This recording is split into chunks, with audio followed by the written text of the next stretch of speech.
నమస్తే. Welcome to Shashi TV. ప్రస్తుతం నేను శంకరపల్లి పోలీస్ స్టేషన్ దగ్గర ఉన్నాను.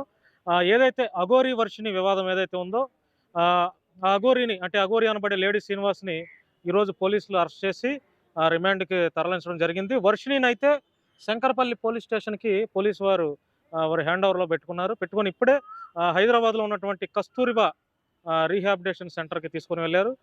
అయితే పోలీసు వారితో ఒకసారి మాట్లాడితే వారు చెప్పినటువంటి విషయం ఏంటంటే, ఆ అమ్మాయి అంటే పోలీసు సర్కిల్ ఇన్స్‌పెక్టర్ ఆధ్వర్యంలో శ్రీవర్షిని తల్లిదండ్రులతో మాట్లాడినటువంటి సంభాషణ ఏంటంటే, నేను తల్లిదండ్రుల దగ్గరికి వెళ్ళను.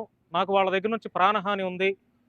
నేను ఉంటే శ్రీనివాస్‌తోనే ఉంటాను. ఆయనే నా భర్త.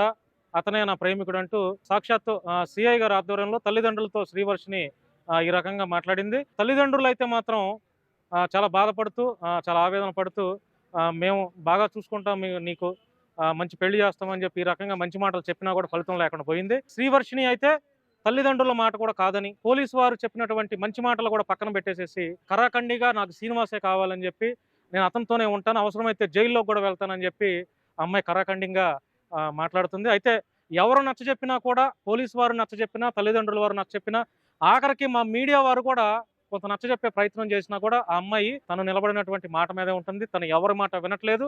వాస్తవానికి నాకు కూడా కొంత కోపం వస్తుందండి. ఎందుకంటే ఇలాంటి అమ్మాయిని కన్నటువంటి తల్లిదండ్రులను చూస్తే వారిని చూస్తే జాలేస్తుంది. ఎందుకంటే బీటెక్ వరకు చదువుకున్నటువంటి ఈ అమ్మాయి మరి కనీసం ఒక సెన్స్ కూడా లేకుండా మనం ఏం చేస్తున్నామో అనేది ఆలోచన లేకుండా మరి శ్రీనివాస్ అనబడే ఆ దొంగోడే కావాలని చెప్పి ఆ పిల్ల అనటం చాలా బాధాకరమైనటువంటి విషయం. నేను నేరుగా police circle inspector Shyam Goud అనుకుంటా ఆయన పేరు.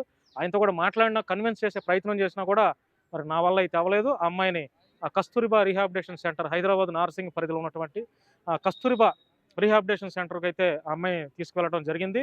మరి ఇప్పటి నుంచి అయితే అంటే అతన్ని అరెస్ట్ చేయటం, అతని మీద ఉన్నటువంటి కేసులు అన్నీ మరి ఎవరి వంతు, ఎవరి బాధ్యతగా వాళ్ళైతే బయటకు తీసుకొచ్చారు.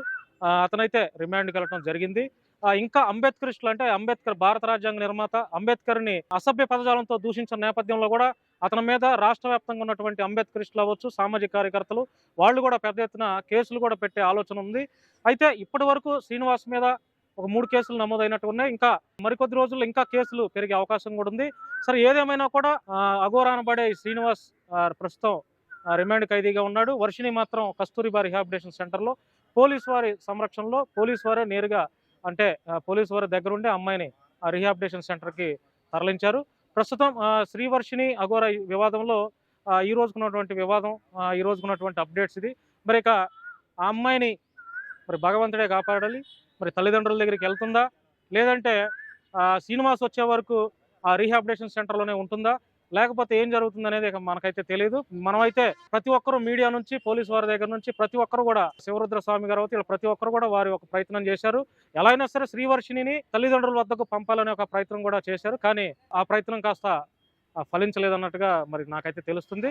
సో నేను కూడా మాక్సిమం నా వంతు నేను ప్రయత్నం చేశాను. పోలీసు వారితో కూడా కన్విన్స్ చేశాను. అమ్మాయితో మాట్లాడే ప్రయత్నం చేసినా కూడా ఫలితం లేకుండా పోయింది. సో అంతే ఫ్రెండ్స్, ఇక నేను చెప్పేదైతే ఏం లేదు.